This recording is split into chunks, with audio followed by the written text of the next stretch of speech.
네. 오늘 말씀은 이제 지난주에는 어느 교회 이야기를 이야기했죠, 우리가? 지난주에 어디 교회였어요? 어디 교회? 데살로니가 교회였잖아요. 데살로니가 교회. 오늘은 이제 빌립보 교회 이야기거든요. 이 빌립보 교회 이야기는 이제 지지난주까지 우리가 타인의 삶에 어떻게 참여할 것인가, 그래서 이제 어떻게 공감하고 어떻게 거기에 함께 할 것인가, 또 우리 삶 속에 무엇을 담아낼 것인가, 사도 바울이 강조했던 사랑의 헌신과 신실한 믿음, 인내하는 소망, 이것을 우리 삶 속에 담아내야 된다라고 그렇게 두 번을 이렇게 말씀했습니다. 그리고 오늘은 이제 빌립보 교회 이야기를 이제 하게 되는데, 이 빌립보 지역도 지난주에 말했던 데살로니가 교회하고 비슷한 상황입니다. 데살로니가 지역보다는 좀 작은 도시이긴 하지만 여전히 그 빌립보라는 도시는, 마케도니아에 있는 그 빌립보라는 도시는 여전히 황제 숭배가 굉장히 중점적으로 일어나는 곳이었고, 또 그것이 아주 굉장히 귀한 충성으로 그들에게 여겨지는 도시였습니다. 그래서 그 속에서 있던 빌립보 성도들도 여전히 데살로니가 성도들과 마찬가지로 고난을 받고 있었고 핍박을 받고 있었습니다. 그래서 빌립보라는 도시에 사도 바울 일행이 전도하러 들어갔을 때 가장 첫 번째 만났던 사람을 그때 설교 때 이야기했는데 다 잊어먹었으니까, 날마다 새로우니까 제가 얼마나 편하고 좋아요.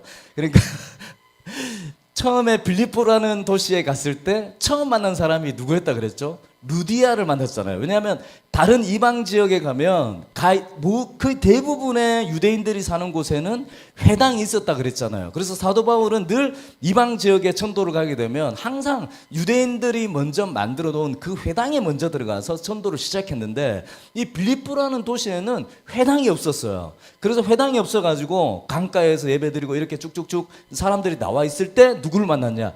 루디아라는 사업가를 만났어요. 사모님의 영어 이름이 루디아래요. 좀 멋진 사업가가 되면 좋겠어요, 루디아처럼. 루디아라는 여성 사업가를 만났는데, 이때 이 루디아가 유대교회에서 개종을 해가지고 그리스도인이 되는 거잖아요. 그리고 집으로 초대해가지고 이 가족 또한 그리스도인이 되는 거예요. 그리고 뿐만 아니라 이 빌립보 지역에서 감옥에 갇히면서 사도 바울이 또 그 간수를 전도했더니 간수가 개종해가지고 집으로 초대해가지고 온 집안이 또 개종을 하는 역사. 그래서 이때 빌립보 교회의 개척 멤버가 루디아 가족과 그 간수 가족이 된 거예요. 와, 얼마나 멋져요. 지금 이곳에 있는 여러분들이 함지교회와 우리 움직이는 교회의 개척 멤버들이야.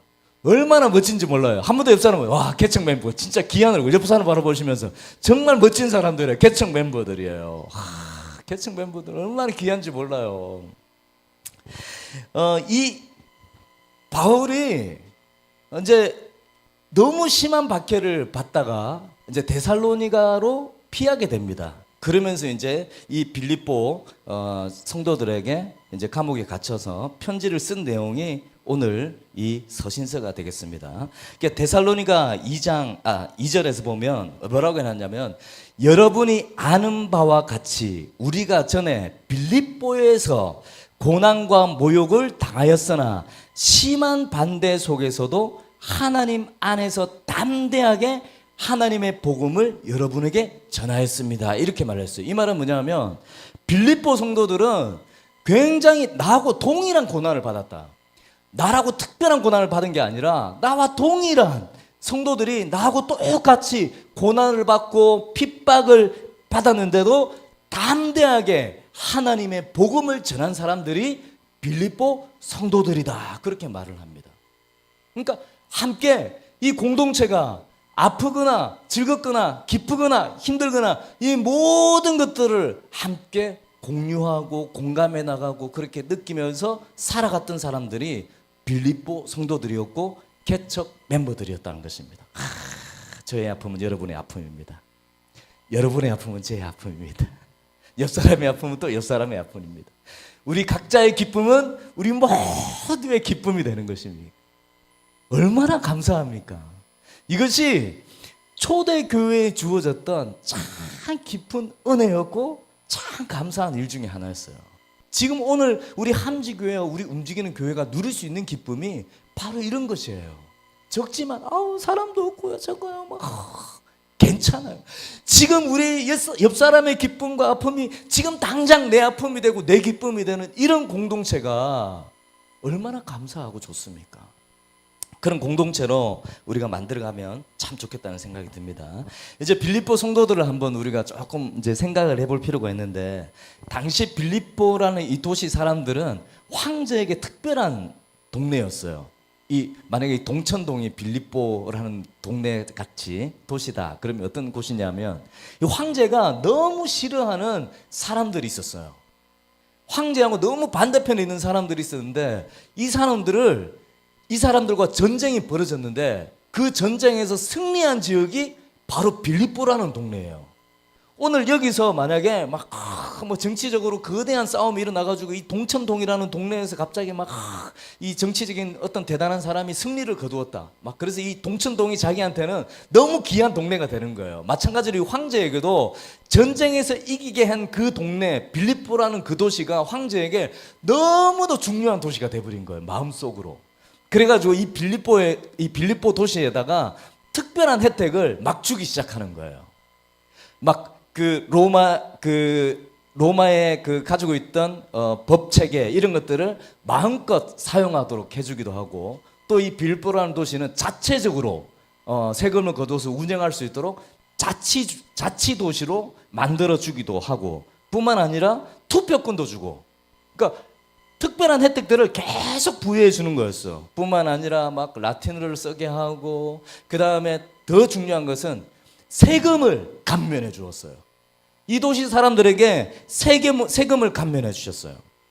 그러다 보니까 이 빌립보 사람들은 이 황제에 대한 충성심과 이 로마 제국에 대한 자부심이 엄청나게 강력했습니다.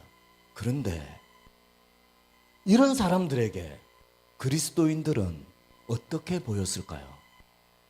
이렇게 느끼고 사는 사람들에게 이 그리스도인들이 그들에겐 어떤 존재였을까요?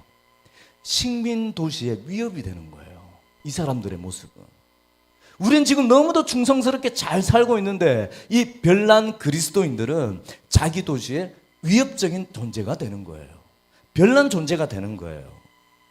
그래서 이 사람들은 눈에 가시 같은 존재로 빌립보 사람들에게 인식되기 시작하는 것이었어요. 그래서 박해가 일어나기 시작합니다. 고난이 일어나기 시작합니다. 자, 제가 아까 빌립보 도시에서 일어났던 혜택들을 이야기했죠, 그죠? 그러면 그리스도인들에게 이런 박해가 일어났다고 생각하면 가장 먼저 어떤 타격이 심하겠습니까? 우리 자영업을 하고 있는 분들이 많이 있잖아요. 자영업자들에게 어떤 타격이 있겠습니까? 만약에 수원에 목사님 교회 동네 이름이 어디죠? 연무동. 연무동에 이런데 갑자기 목사님이 카페를 하고, 연무동에 저 목사가 운영하는 카페가 있대. 절대 가지 마. 동천동에 저 동천 칼제비 있잖아. 저기 교회 다니는 사람이 운영하는 곳이래. 절대 가지 마. 어떻게 되기 시작했겠어요? 점점 여기서 자영업을 하고 사업을 하고 비즈니스를 하는 사람들에게 길이 막히기 시작하는 거예요. 이 그리스도인들의 생존이 위협받기 시작하는 거예요. 아무렇지도 않았는데 갑자기 예수를 믿는 순간 자기 삶의 경제적인 위협, 관계의 위협, 생활의 위협들이 끊임없이 들어오기 시작하는 거예요. 삶이 어떻게 되겠습니까? 팍팍해지죠. 얼마나 삶이 힘들어지겠습니까? 오늘 우리 함지교회가 함께 예배드렸는데 우리 박 목사님하고 제가 이렇게 통화도 자주 하고 자주 놀러 가지만 목사님 박 목사님만 만나면 맨날 목사님 함께 나누면 저도 그렇지만 박 목사님도 그렇고, 그러니까 이 평안한 삶을 살다가 뿌리치고 이 개척의 길로 나왔으니 우리 생활이 얼마나 팍팍하겠습니까, 목사님? 그죠? 안 그렇다고 말하려고 그랬지. 팍팍하잖아요. 마음은 부유할 수 있지만 우리 생활이 얼마나 팍팍해. 왜? 우리 나름대로 하나님의 길을 따른다고 선택하는 이 순간 부요함보다 평안함보다 안락함보다 훨씬 더 많은 어려움들이 너무나 많이 존재한다는 거예요. 이 빌립보 그리스도인들도 여전히 그런 어려움들이 사정없이 들이닥치기 시작하는 거예요. 그런데 오늘 이 빌립보 교회가 처해 있는 이 상황 속에서 사도 바울이 오늘 빌립보 성도들뿐만 아니라 오늘 이 시대를 살아가는 우리에게 아주 강력한 메시지를 전하고 있는데, 빌립보 성도들은 사도 바울과 가장 적극적인 동력자였고 가장 적극적인 믿음의 동반자였습니다. 이렇게 어려움을 당하고 이렇게 팍팍한 삶을 살아가고 있는 이 빌립보 성도들이 사도 바울에게 있죠, 유일한 재정의 후원자였어요. 놀랍지 않아요? 고린도 교회도 부유했고요, 안디옥 교회도 부유했고요, 에베소 교회 다 부유한 교회들이 많았거든요. 그런데 가장 척박하고 고난을 많이 받고 있는 이 빌립보 교회 성도들이 유일한 재정적인 후원자였어요, 사도 바울의. 너무 놀라워요. 뿐만 아니라 이들은 사도 바울만 재정적으로 후원한 것이 아니라 예루살렘 교회, 예루살렘에 있는 그 본향에 있는 그 교회를 향한 후원도 가장 열심히 하는 교회였어요. 그러니까 우리는 때로는 너무 어려워서요, 제가 어떻게 할 수가 없어요.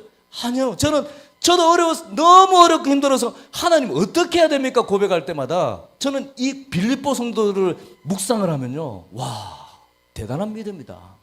나도 이런 믿음이 있으면 좋겠다.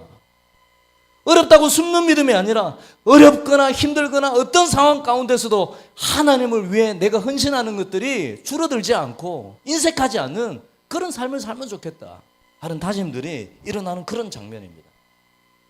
그래서 빌립보서 1장 5절에도 보면 여러분이 첫날부터 지금까지 복음을 전하는 일에 동참하고 있기 때문입니다. 누구하고? 사도 바울과. 또 1장 7절에 보면 내가 여러분 모두는 내가 갇혀 있을 때나 복음을 변호하고 입증할 때 내가 받은 은혜에 동참한 사람들입니다. 함께 복음을 전했고 함께 복음을 증거했고 함께 복음을 살아갔던 참 증인입니다. 동참한 동력자입니다. 그렇게 말을 합니다. 한마디로 빌립보 성도들은 전체적으로 복음에 대한 증인이었던 것입니다. 증인으로 살아가고 있는 사람들이 바로 빌립보 성도들이었습니다. 오늘 우리도 복음의 증인으로 살아가기를 축복합니다. 우리 옆 사람에게 당신은 복음의 증인입니다. 인사 한번 하시겠습니다. 그런데 이 최고의 동력자인 이 빌립보 성도들에게 오늘 요청하는 것이 바로 1장 27절에 그렇게 말을 합니다. 우리 27절을 다 같이 읽어보겠습니다. 27절 다 같이 시작. 여러분은 오로지 그리스도의 복음에 합당하게 생활하십시오. 그리하여서 내가 가서 여러분을 만나든지 떠나 있든지 여러분이 한 정신으로 굳게 서서 한 마음으로 복음의 신앙을 위하여 함께 싸우며, 이렇게 합니다. 첫 번째 뭐라고 그랬습니까? 여러분은 오로지 그리스도의 복음에 합당하게 생활하십시오. 이것이 동력자인 빌립보 성도들을 향한 사도 바울의 간절한 요청이었어요. 유일한 요청이었어요. 그리스도인답게 합당하게 생활하십시오. 우리가 강조하는 것은 무엇입니까? 오늘 선교적 교회라고 말하는 우리 교회, 움직이는 교회는 선교적 교회라고 사람들이 말을 하거든요. 우리 또한 우리 교회를 시작할 때 선교적 교회로 시작을 했습니다. 미셔너리 처치, 선교하는 교회가 아니라 미셔널 처치, 선교적 교회. 선교하는 모두의 삶의 현장이 그저 모든 것이 복음을 살아내는 그런 교회라는 뜻이에요. 이것이 뭐냐? 삶 속에 복음을 담아내는 거예요. 삶 속에 복음을. 뿐만 아니라 삶에서 다른 사람들이 복음을 발견하게 하는 거예요. 말로 이야기하는 것이 아니에요. 어떤 서류나 문서로 이렇게 막 교회 소개하는 것이 아니에요. 우리의 삶에서 복음을 발견하게 만들도록 하는 것이 오늘 우리 교회의 정체성이에요. 뿐만 아니라 복음을 해설하는 것이 글이 아니에요. 어떤 논증이 아니에요. 어떤 여러 가지 막 해설이 아니에요. 우리의 삶으로 복음을 해설하는 거예요. 이것이 오늘 우리 움직이는 교회, 선교적 교회의 정체성이라는 것입니다. 복음을 삶으로 해설하는 도슨트가 되는 것. 이 말을 제가 국민일보 취재할 때 꼭 했었거든요. 복음을 삶으로 해설하는 도슨트. 옆 사람에게 당신은 복음의 도슨트입니다. 인사 한번 합시다. 당신은 복음의 도슨트입니다. 도슨트라는 말은 해설자라는 말이거든요. 뭐 이렇게 그림 같은 거 설명하거나 박물관에 가면 이렇게 막 도슨트, 큐레이터 뭐 이런 역할이 이제 도슨트인데요. 우리 모두가 복음을 내 삶으로 해설해내는 사람이 되어야 된다는 것입니다. 그렇게 하기 위해서 사도 바울이 요청한 겁니다. 그리스도인답게 살기 위해서 첫 번째, 답게 살아라. 답게 살아라. 이 답게 사는 그리스도인답게, 하나님의 자녀답게 살아라. 그렇게 요청하는 것입니다. 2장 1절부터 보면요, 그렇게 쭉 나오면 그리스도 안에서 격려하고 사랑의 위로가 있고 성령의 교제가 있고 긍휼과 자비, 이러한 모습들이 각자의 우리 가지고 있는 의로 행하는 것이 아니라는 거예요. 오늘 사도 바울 2장부터 예수 안에서 권면하고 사랑의 위로가 있고 성령의 교제가 있고 긍휼과 자비, 이 모든 것들이 우리 안에 있어야 되는데 이것이 우리 가지고 있는 의로 행하지 말라는 거예요. 우리 자기중심적으로 나는 나대로 너는 너대로 각자의 좋은 사람이 되기 위해서 그렇게 각자가 행하지 말라는 거예요. 자기 일만 돌보는 것이 아니라 서로 돌보면서 이 일을 하라는 거예요. 누군가가 지금 어려움을 당하고 있어. 누군가가 잘못된 길을 가고 있어. 그런데 그거에 대해서 아무도 자기 일이지 알아서 하겠지 이게 아니라 우리가 서로 사랑의 권면에 있어야 되는 거예요. 이경영 집사님 정신을 좀 차렸으면 좋겠어요. 예수님을 정말 잘 믿었으면 좋겠어요. 막. 잘못된 건 아니에요. 이분이 오해하지 마세요. 네. 놀래가지고 우리 안에 이런 사랑의 권면이 사랑하는 마음으로 뜨끔했어요. 네. 자유합니까? 네. 이런 권면이 우리 안에 막 있어야 돼요. 그런데 알아서 하겠지. 자기 일이니까. 그러면 안 돼요. 어려움을 당하고 있어. 어떻게든지 이 어려움에 같이 동참하려고 애를 써줘야 되는 거예요.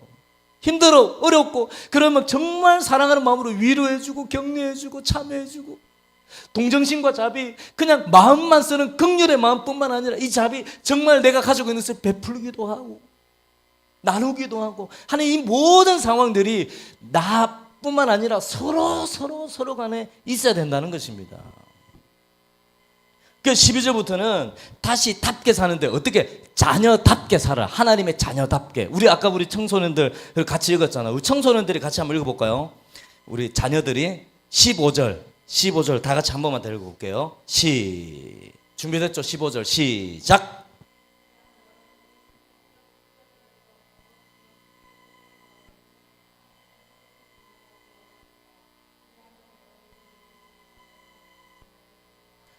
이것이 사도 바울이 지금 자녀답게, 하나님의 자녀답게, 지금 이 뒤틀린 세대 가운데서 하나님의 흠없고 순결한 정말 아름다운 세대로 여러분이 살아나야 됩니다라고 요청하는 거예요. 하나님의 자녀답게, 그리스도인답게 그렇게 살아가는 거예요. 근데 지금 여기 우리 이 시대에 제일 많이 막 그 책들이 자기 개발서들이 넘쳐나잖아요. 자기 개발서들이 막 어떤 청년은 자기 인생이 너무도 안 풀리는 거야. 30대 취직도 안 되고 뭣도 안 되고 막 여자친구도 안 생기고 막 아무것도 안 돼. 정말 너무 힘들어. 그래가지고 어떻게 하면 성공할 수 있을까 해가지고 자기 개발서 200권을 샀대. 정말 라디오에 나온 사연이에요. 200권을 책에 사가지고 이것만 읽으면 내 인생이 성공하지 않을까. 왜? 자기계발서적에 보니까 전부 다 이렇게 살면 막 다 성공한다고 하니까 그래서 200권을 사가지고 막 열심히 밤낮으로 읽었어요. 그랬더니 그 사람이 성공했을까요? 안 했을까요? 안 했대요. 그러니까 라디오에 나왔지. 라디오에 나와가지고 뭐라고 그랬는지 아세요? 자기가 정말 밑줄 그어가면서 온갖 자기개발서 내 삶을 성공시키기 위해서 막 어떻게 하면 내가 나답게 살 수 있을까 막 엄청 열심히 공부하면서 200권이라는 책을 막 탐독을 했는데 결론은 쓰레기였다라는 거예요. 쓰레기. 내 인생 아무것도 달라지지 않았다. 내 인생에 어떤 성공도 있지 않았다. 그렇게 말을 하는 거예요. 왜? 그건 그 사람의 길이었다. 그 개발은 그 사람의 개발이었고 내 개발은 이 개발로 되지 않았다 라고 말을 하는 거였어요. 그러면서 라디오에서 나와가지고 이 사람이 자기 이야기를 하는 거였어요. 세상에서 말하는 나답게, 자기답게, 스스로답게 살아가는 것은 제가 읽은 자기 개발서의 소개를 이렇게 해놨더라고요. 내가 어떤 사람인지 고민하는 것. 그 속에 책에 보면 내가 어떤 사람일까를 고민하는 것, 자기답게 찾아가는 길. 그 다음에 두 번째가 내 모습을 한 가지로 규정하지 않는 것, 이렇게 말을 하더라고요. 나라는 사람은 이런 사람이야라고 규정하지 않는 것. 그러니까 우리 요즘에 MBTI 이야기를 너무 많이 하잖아요. 맞으면 전부 다 ENFP, ISTG 뭐 이렇게 쭉쭉 이야기하잖아. 이러지 말라는 거야, 자기 개발 서적에는. 그러면 나라는 사람이 내가 규정한 그 모습에 갇혀버린다는 거죠. 나는 그런 사람이 아닌데 사람들이 자꾸 나보고 ENFP래. 나는 가끔 우울할 때 있거든. 나는 가끔 혼자 있고 싶을 때 있거든. 내 이야기 하는 거예요 지금. 근데 막 사람들이 자꾸 ENFP라면서 막 나보고 자꾸 분위기 띄워봐, 막 즐겁게 해봐. 나 지금 우울해 하고 싶은데 인정을 안 해줘. 그러니까 이렇게 규정하지 말라는 거지. 그 다음에 나답지 않은 것하고 나다운 것하고 그렇게 구분하지 않기. 그거는 다른 사람이 나한테 그렇게 이야기해 주는 게 아니다, 그렇게 말을 하고, 나를 인정하고 나를 더 사랑하고 또 내가 원하는 것과 다른 사람이 원하는 것을 구분해내는 것. 마치 다른 사람이 원하는 것인데 내가 원하는 것인 마냥 막 뛰어다니고 있어. 그 나답지 않은 모습이라는 거죠. 또 내가 원하는 것을 행동할 수 있는 용기와 자신감이 있어야 되는 것. 이게 세상에서 거의 비슷하게 말하고 있는 자기답게 사는 모습을 이제 제가 요약을 한 거예요. 그런데 결론적으로 이 말은 각자 자신감을 갖고 살아라는 말 아니에요, 그죠? 자존감 높게, 자신감 가지고 그렇게 살아라는 것 아니에요. 그런데 오늘 성경은 정반대로 이야기하고 있어요. 정반대로 이야기하고 있어요. 오늘날 세상의 자기계발서는 자기를 바라보고 자기를 집중하고 자기를 중심적으로 놓고 자기의 어떤 여러 가지 감정을 정렬시 여기고 살아가고 그러는데, 성경은 반대로 다른 사람을 서로 돌아보아서 그 사람의 마음을 알아보고 그 사람을 격려하고 위로하고 사랑에 동참하고 권면하고 그렇게 끊임없이 나 아닌 다른 사람의 상황을 살피면서 살아가라는 거예요. 이게 하나님의 백성다운 모습이라는 거예요. 나만 중요한 것이 아니라 함께하고 있는 우리 지체들의 삶이 너무도 중요하다라는 생각을 가지고 살아라는 거예요. 왜 그런가? 두 번째 그 이야기를 합니다. 오늘 이 빌립보서의 핵심 구절이 2장 6절에서 11절이거든요. 이 말씀은 그리스도의 창가라고 별명이 붙여져 있어요. 그리스도의 창가. 그러니까 이 이야기를 어떤 신학자는 뭐라고 그러냐면 마스터 스토리. 예수 그리스도 복음의 가장 핵심적인 이야기, 마스터 스토리. 가장 최종적이고 가장 핵심적인 이야기가 바로 2장 6절 11절 이 이야기다. 어떤 사람은 이 이야기를 보고 뭐라고 그래요? 뛰는 심장이라고 해요. 뛰는 심장. 그만큼 살아있는 고백이고 살아있는 설명이다. 이 말씀을 이 사도 바울이 빌립보 성도들한테 지금 이야기하고 있는 거예요. 왜 그랬을까 한번 볼까요? 우리 2장 6절에 11절을 다 같이 한번 크게 한번 읽어보겠습니다. 6절부터 11절까지 시작. 그는 하나님의 모습을 지니셨으나 하나님과 동등함을 당연하게 생각하지 않으시고 오히려 자기를 비워서 종의 모습을 취하시고 사람과 같이 되셨습니다. 그는 사람의 모양으로 나타나셔서 자기를 낮추시고 죽기까지 순종하셨으니 곧 십자가에 죽기까지 하셨습니다. 그러므로 하나님께서는 그를 지극히 높이시고 모든 이름 위에 뛰어난 이름을 그에게 주셨습니다. 그리하여 하늘과 땅 위와 땅 아래에 있는 모든 것들이 예수의 이름 앞에 무릎을 꿇고 모두가 예수 그리스도는 주님이시라고 고백하여 하나님 아버지께 영광을 돌리게 하셨습니다. 빌립보 성도들에게 이 정말 핵심적인 중심적인 복음의 이야기를 결정을 탁 내려주는 거예요. 그래서 두 번째는 하고 싶은 이 말씀을 통해 바울이 하고 싶은 말은 뭐냐 하면 그리스도의 이야기가 삶에서 구현되게 해라, 이 말입니다. 그리스도의 이야기가 여러분의 삶 속에서 구현되어져라. 이 예수의 삶이잖아요. 지금 6장 6절에서 11절까지의 이야기가 함축했지만 예수 그리스도의 삶이에요. 하나님이신 하나님의 아들이 사람이 되어서 이 땅에 오셔가지고 낮은 모습으로 오셔가지고 섬기고 십자가를 통해 죽으시고 우리를 구원하시고 그분이 하나님 되심을 인정받았고 그분이 영광 받으시고 모든 인류가 이제 그분 앞에서 영광 돌리기 위해서 무릎을 꿇을 것이다. 이것이 핵심이잖아요. 그런데 이 내용이 여러분의 삶에, 우리의 삶의 이야기로 다시 구현을 시켜라, 이 말인 거예요. 조금 복잡하나요? 세상을 향한 활동이잖아. 이게 하나님의 활동. 이게 지금 6절에서 11절이 이 땅을 향한 하나님의 활동 내용이에요. 요약한 활동 내용. 그런데 이 하나님의 활동이 이 빌립보 성도들의 생활 속에서 나타나도록 하라는 거예요. 그래서 그리스도를 소개하는 것이 이 삶 속에서 자연스럽게 소개가 되어지도록 하라, 이 말이에요. 어느 날 카페에 어떤 분이 오셔가지고 뭐 이렇게 여러 가지 이야기를 막 듣더니 자기도 기독교인인데 자기는 이제 전도하다가 왔대. 전도하다가 어디서 전도하다 왔습니까? 그런데 탄천에서 전도 쪽지를 막 나눠주고 하다가 왔대요. 그러면서 하는 말이 이제는 전도 쪽지를 아무도 안 받아요. 받아도 전부 다 인상을 써요. 화를 내요. 그러면서 목사님 어떻게 하면 좋을까요? 그래서 이제 이런 이야기를 나누었어요. 이제는 뭐 전도 쪽지로 이벤트 해가지고 사람을 모으는 이런 교회 이제 가능하지 않습니다. 오늘 우리의 삶을 사람들이 보고 있는데 우리의 삶을 통해서 그리스도가 드러날 수 있도록 하는 것이 오늘 우리의 최종적인 전도 방법입니다. 이 시대에 할 수 있는 유일한 전도 방법은 바로 이것입니다라고 제가 이제 열심히 설득을 했거든요. 그런데 사도 바울이 이 공동체 속에 이 마음을 품고 있으라는, 동일하게 이 6장 6절에서 11절의 마음을 모두가 품고 있으라. 함께 동일하게 이 마음을 품고 있을 때 이 생각이 오늘 우리 삶을 움직여 나갈 거라는 거예요. 이 고백이. 황제 펭귄 아시죠? 오늘 다큐멘터리를 보는데 황제 펭귄 이야기가 있더라고요.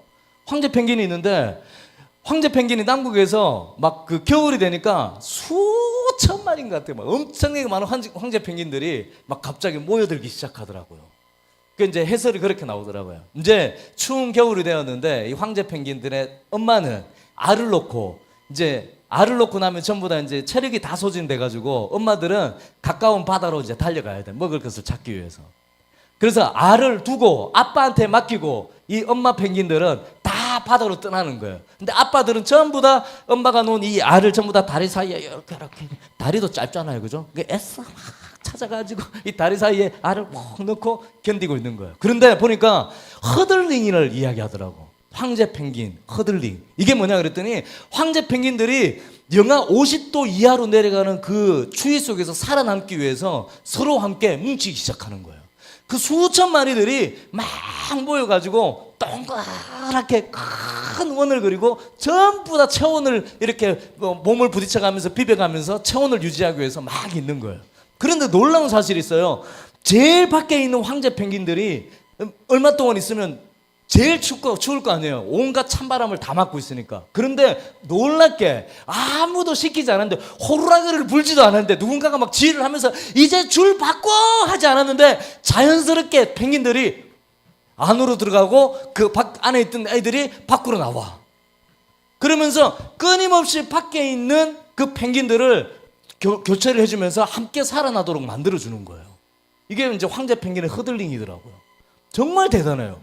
아무도 가르쳐주지 않았어. 누군가가 설명하지 않았어. 만약에 지금 오늘 우리가 막 수천 명이 모여가지고 막 동그랗게 만들었다 했을 때 막 호루라기 불고 난리가 나지 않겠어요? 여러분 지금 줄이 틀렸잖아요. 여러분 지금 옆으로 빠지세요. 막 전부 다 좋은 자리에 있으려고 막 난리를 치지 않겠어요? 그런데 이 펭귄들은 그러지 않았어요. 자연스럽게 함께 살아가는 모습들을 제가 그걸 봤거든요. 근데 이들에게는 무엇으로 이들을 움직이게 하나, 이렇게 아무도 가르쳐주지 않았어. 아무도 설명해주지 않았어. 그런데 황제 펭귄들, 이들은 어떻게 이들을 움직이게 하는 것이 무엇일까? 본능적으로 그런 것들이 남아있겠죠. 제가 펭귄하고 대화를 안 해봐가지고 듣지는 못했습니다만 본능적으로 이 마음 가운데 그런 게 있겠죠. 오늘 우리 그리스도인들이 이 마음이 필요하다는 거예요. 우리를 움직이게 하는 힘, 우리를 그리스도인답게 움직이게 하는 힘, 그것은 2장 6절과 11절에서 말하는 이 마음이라는 거예요. 마스터 스토리. 이것이 오늘 우리 그리스도인의 마음 가운데, 우리 생각 가운데 이 모든 것들이 동일하게 있어야 된다는 것이에요. 이 생각과 이 마음이 오늘 우리의 삶을 움직이게 하도록 해야 된다는 것이에요. 그래서 내가 살아가고 있는 이 삶을 통해서 예수 그리스도 그 이야기, 최종적인 마스터 스토리가 오늘 우리 삶을 통해서 드러나는 것이죠. 예수 그리스도 하나님의 그 사랑과 겸손과 순종과 희생, 이 모든 것들이 오늘 우리 삶 가운데서 드러나야 된다는 그런 말인 것입니다. 이제 말씀을 결론 맺도록 하겠습니다. 그래서 오늘 우리가 사도 바울이 말하는 것은 뭐냐 하면 오늘 우리 삶 가운데서 이중적인 삶, 그러니까 은혜 받은 삶과 살아가는 삶이 달라서는 안 된다라는 거예요. 은혜 받을 때는 막 대단한 마음을 경험했는데 살아가는 삶은 또 달라. 그게 아니라 사도 바울은 내가 은혜 받은 삶과 살아가는 삶이 동일해야 된다는 거예요. 이제 함주교회가 마치 오늘 함주교회를 파송하는 날 같이 막 그렇습니다. 함주교회가 이제 수원에 있는 마을 안으로 들어갈 텐데 뭐 그곳에서 얼마나 대단한 일을 하겠어요, 목사님, 그죠? 조그마한 카페가 사람들도 그렇게 많지 않은 그 번화가도 아닌 그 동네에서 비탈길 그 골목에서 함주교회가 뭐 대단한 일을 할 수 있겠어요? 사실 할 필요도 없습니다. 뭐 대단한 일을 하려고 할 필요도 없습니다. 단지 그 작은 카페 안에서 그 함주교회 안에서 마스터 스토리가 구현되면 됩니다. 이 예수 그리스도의 이야기가 그 카페 안에서 우리 함주교회 삶 안에서 움직이는 교회 삶 안에서 구현되어지고 사라지면 됩니다. 그러면은 자연스럽게 마을 사람들을 섬기고 마을 사람들을 사랑하고 때로는 손해볼 때도 있고 그러다 보면 사람들이 하나님을 발견하게 된다라는 것입니다. 얼마나 귀한 이야기입니까? 오늘 우리를 통해서 하나님이 발견되면 됩니다. 오늘 우리가 대단해질 필요도 없고 대단한 성공에 대해서 꿈꿀 필요도 없습니다. 단지 오늘 우리 삶을 통해서 하나님만 발견되면 됩니다. 오늘 우리 삶을 통해서 예수 그리스도가 발견되면 되는 것입니다. 그러면 오늘 우리 삶은 하나님 앞에 참으로 인정받는 삶이 되는 것이고 하나님이 기뻐하는 삶이 된다라는 것입니다. 이제 마지막으로 옆 사람 바라보면서 하나님이 발견되기를 축복합니다. 아멘. 저와 함주교회가 우리 움직이는 교회가 그렇게 되면 참 좋겠습니다. 기도하겠습니다.